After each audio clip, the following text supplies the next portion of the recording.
What is going on, guys? How y'all doing today? Rangovidsmanga12 here, and we are finally back with these Ultimate Spider-Man walkthroughs. Now, to be honest, I think this is actually the last part because, well, we're pretty close to the end of the game. I mean, we've got about 3 missions left, so if we can jam those 3 missions into this video, then we'll be finished with the game by the end of this video. But it's kind of stretching it a bit long. There might have to be another part, but that just depends on how far we get. Now, we're going to start this new mission with Venom, so let's go and do that.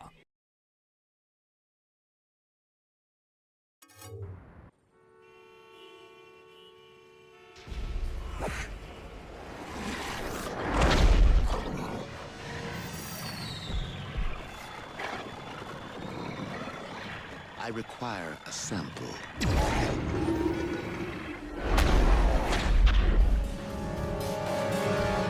Okay, so it looks like we're going to be fighting the Beetle with... Oh, here we go, actually. Oh, it's one of these following missions, right. So, something that seems to happen in, like, the older... You know, like, the video games where if you play a video game from years ago, then it seems to do things in kind of routine. Whereas before every boss battle, we seem to have to follow these guys. So we did it with Green Goblin, we did it with Venom, right? Like, right now, as you can see, we're doing it with Venom later on, I think, in a mission with Sable. So, yeah, video games tend to stick to routines in the olden days compared to how they are now.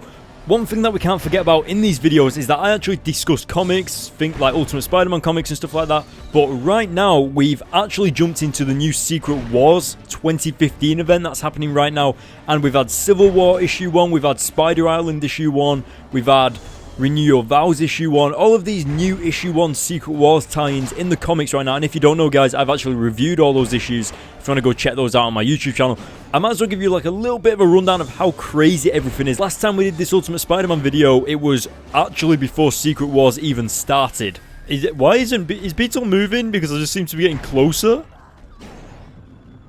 He's just stood there. What? Oh, there we go.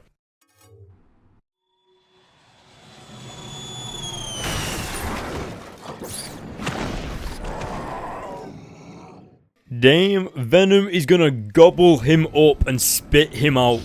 I don't know about you guys, but when I was younger, I remember this mission, this boss battle, to be the hardest mission on the game. Seriously, I could not get past this level to save my life, but right now it actually seems pretty easy. Oh, I remember this bit, run. I seem to remember that Carnage used to do something like that as well in like the last mission, so I get this feeling that old games kind of recycle the same techniques over and over again, but I don't know, there's just something new about this level.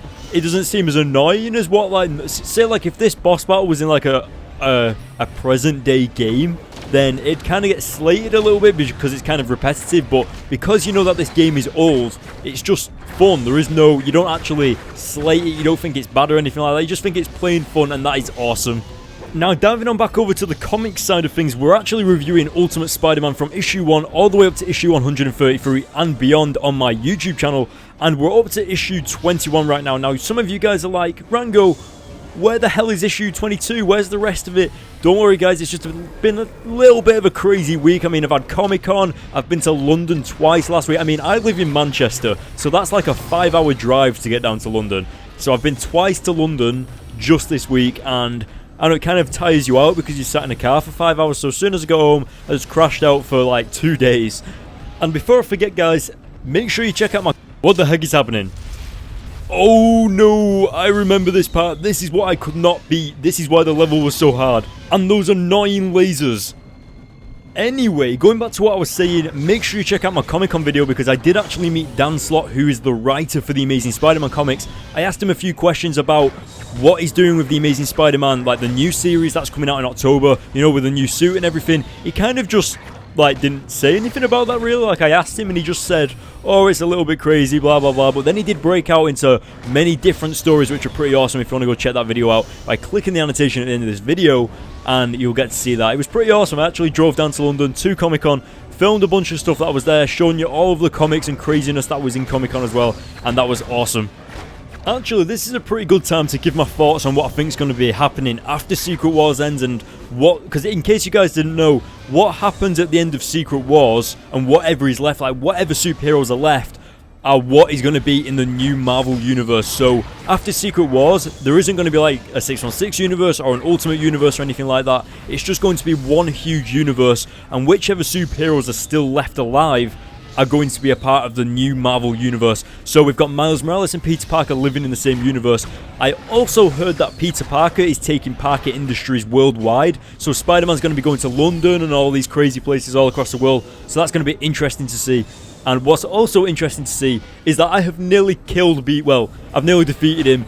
So I kind of feel like, there we go, right, there we go.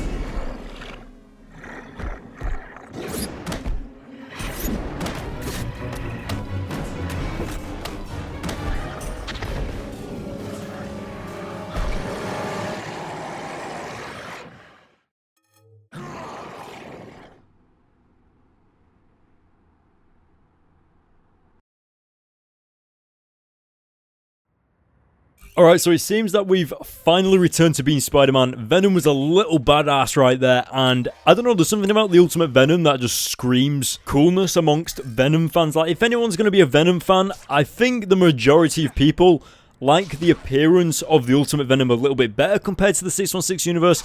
Of course, one of the major things about the Ultimate Venom is the origin of his character. Now, in the Ultimate Universe, the symbiote was created by Richard Parker and, of course, Eddie Brock's father, which his name escapes me right now. But either way, they created this as a cure for cancer. Like, the Venom symbiote wasn't actually meant to be used as a weapon or anything like that.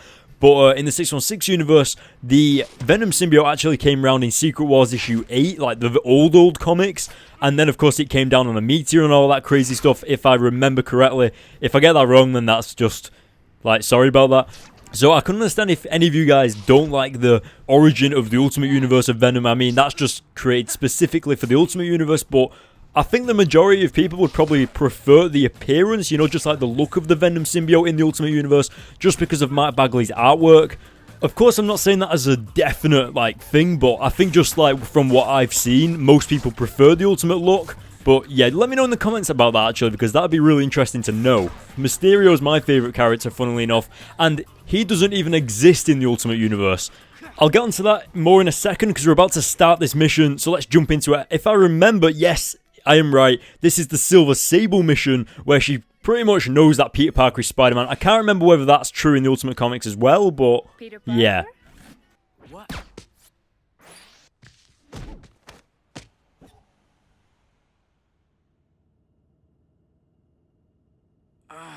What happened? Oh, my head. Ow! Who are you? There is enough tranquilizer in your system to take down a really large horse. Don't fight it.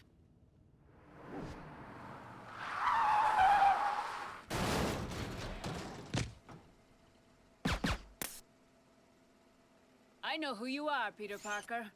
I can get at you and anyone else you know. Mary Jane Watson, May Parker. Leave my family alone.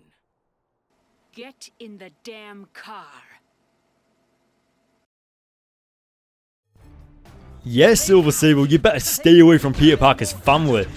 But anyway, as I was saying, the Mysterio in the Ultimate Universe is actually an avatar sent by the 616 Mysterio. It's a little bit confusing. I actually said that in one of my Ultimate Spider-Man comic book reviews. I said that there is no Mysterio in the Ultimate Universe, and it's kind of like a little bit complicated. And a majority of you guys started going crazy in the comments at me saying, "Oh, Rango, man, you're so wrong. There is a Mysterio in the Ultimate Universe." And guys, actually, there is not. There is no Mysterio in the Ultimate Universe. The Mysterio in the Ultimate Universe is an avatar sent by the 616 Mysterio, which he has sent to the Ultimate Universe so that he can take over that universe and stuff like that. It's all crazy, but just trust me.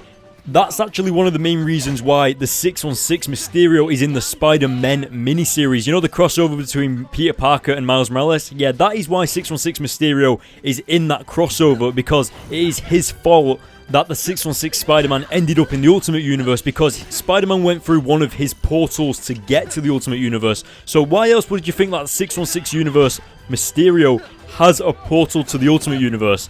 Obviously because he used it to send his avatar through to the Ultimate Universe. So, in case any of you guys were confused about that, then yeah, that's pretty much cleared up for you now. Honestly, I don't know why I'm explaining it anyway, because I am actually reviewing every issue of the Ultimate Spider-Man comic series, so we're gonna get to that anyway, and you'll see for yourself. But until then, that's actually past issue 133, so we've got quite a while to get to that. Just thought I'd clear up anyway whilst I'm fighting these like dudes on the screen.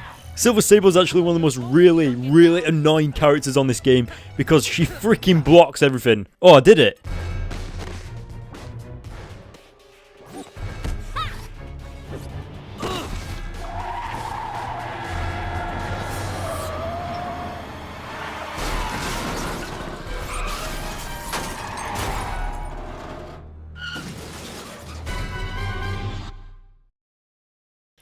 Ah, yes, I remember this part of the game. This was also one of the parts of the game that I could not do. It took me about 2 or 3 tries to get this done the first time around, because, you know, like where you just kind of like go and save a civilian without even looking at how much time they've got left? That's what I did, and I failed like twice.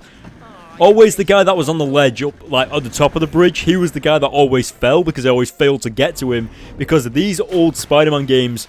The camera goes like really crazy, you know, like when you climb in a wall or something like that and you go upside down.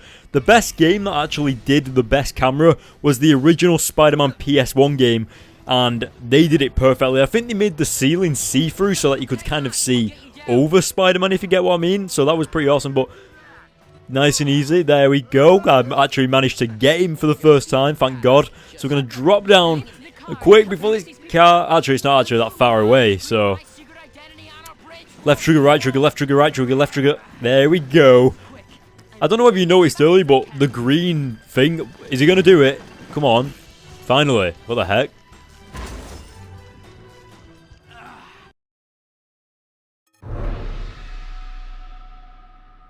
Okay, can we stop all the... What is wrong with you?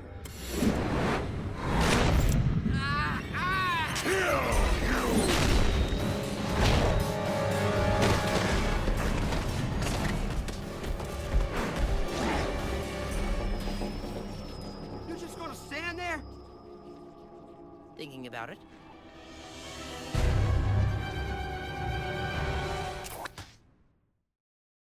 Before you ask, I honestly have no idea whether that guy knows that Peter is Spider-Man or not now. Like, obviously he's just met him, so I assume he doesn't, but that was a very serious question when I was a kid. I saw that and I was just like, whoa, Peter, what you doing, man? Like, you just shown that guy your identity. Obviously in the Ultimate Universe, a lot of people know Spider-Man's identity now. Like, obviously after the death of Peter Parker in the Ultimate Universe, like, it was a little bit crazy. Like, what the flip was Venom doing? Oh, nice one, he just knocked me off. You won't escape, Venom.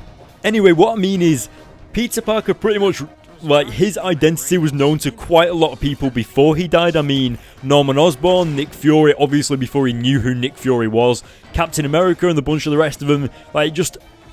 Peter Parker revealed his identity to a lot of people, like Gwen Stacy, Mary Jane, and a very specific person which you wouldn't think he would ever reveal his identity to, but due to the events and stuff like that, he actually ends up having to reveal his identity to this specific person, and I'm not actually going to say who it is, because I'll consider it a spoiler, but it happens in Ultimate Spider-Man issue 111, and yeah, well, probably one of my favourite issues in the Ultimate Spider-Man series, honestly, just how they handled it. That was actually the issue where Mark Bagley left the Ultimate Spider-Man comic book and left it to, I think it was either David LaFuente or something like that, unless he came on later on, I can't quite remember. But yeah, so Brian Michael Bendis and Mark Bagley both did the, well, obviously Brian Michael Bendis wrote the Ultimate Spider-Man comics and Mark Bagley did the artwork, and they were a team on that for 111 issues and actually beat Stan Lee and Jack Kirby's. Like, I think Stan Lee and Jack Kirby did the Fantastic Four for 104 issues, and of course Brian Michael Bendis and Mark Bagley did it together on Ultimate Spider-Man for 111 issues, so they actually beat that record, and that's what they're known for. As you've also probably noticed, I knew the route that Venom was going to take, like, earlier on. That's just because I played this game so much, but now he is really dragging this out. Like, where the heck is he going? I'm just going to chill up here, like, swing above, slow down a bit. Where are you going, Venom? See, I remember when I was younger, like, if you dropped off these buildings, then it was such a pain in the backside to try and get back up these buildings without losing Venom. So obviously recently I've discovered that just stay on these rooftops and Venom will come back up. Life is so much easier when you know these little tricks.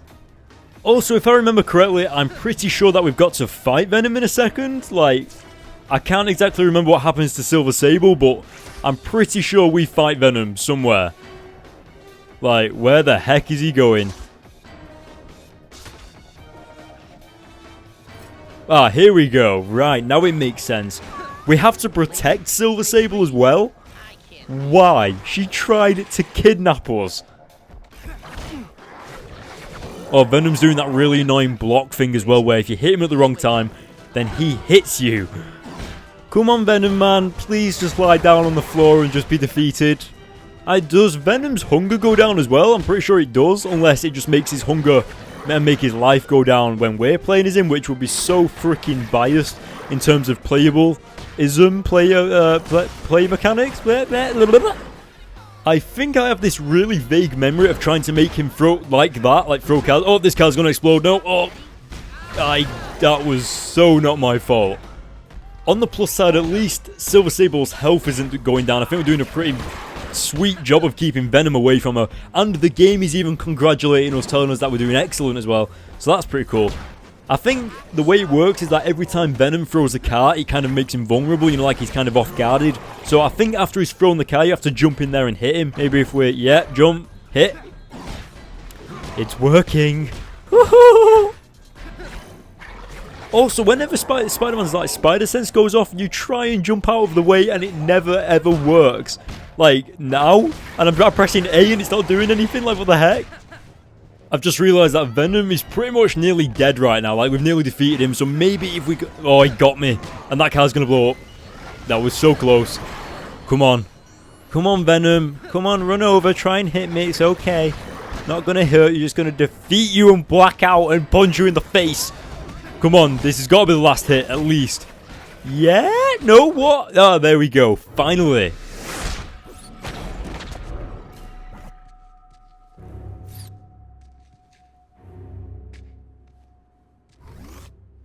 Are we done, Eddie? Ah, thank goodness. I didn't know how much longer I was going to be able to stay conscious.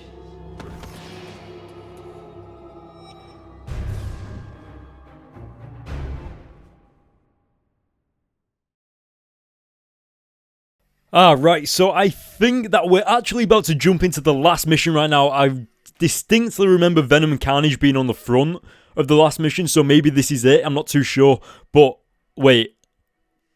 Why is the loading sign stop flashing? It's not froze, has it? Come on. We're on the last mission, though. We are on the last mission. Why would it freeze there? Well, that's really depressing. How many minutes? Well, we're on 18 minutes, actually, so it's not that bad. I suppose I should just probably end the video like this and then do the final mission as its own part, like the final part. I suppose maybe, like, yeah, that... God, that's so annoying, guys. I'm so sorry about this. It's freaking crashed. Man, we're getting into that as well. Alright, guys, I hope you enjoyed this video. I know it's been a while since the previous Ultimate Spider-Man part, but I promise you, I absolutely promise that the final part to Ultimate Spider-Man will be going up tomorrow. I absolutely promise you that because I'm so looking forward to it. I was looking forward to the last mission as well, man. Like, why? Yeah, guys, check out the Comic-Con video by clicking the annotation on the screen at the end of this video. If you want to hear more about the comic book news, all the latest updates, and of course, just like what I do in general, like what I do when I'm not making YouTube videos, then follow me on my Facebook page, follow me on my Twitter, and of course follow me on my Instagram to see some Comic-Con photos by going to the links in the description. Guys, hit the like button on this video if you really enjoyed it. Hit the subscribe button for more, and I will see you all in my next video.